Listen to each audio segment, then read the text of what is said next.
Hi, welcome back on Do It Yourself channel. Today I'm going to show you how to insert the SIM card and the memory card in your LG G8x dual screen version. As you see, the phone is really big, and for first time look, you didn't see any slot to insert the SIM card, but open the phone here and release from this dual screen option.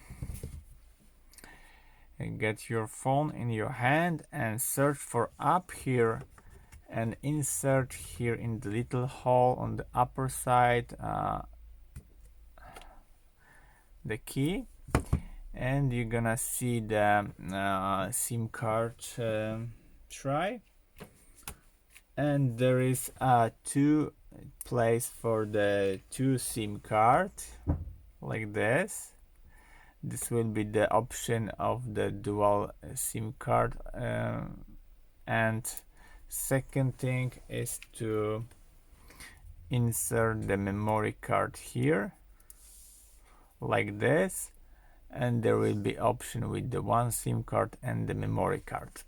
After that, insert the SIM card slot here and just watch it.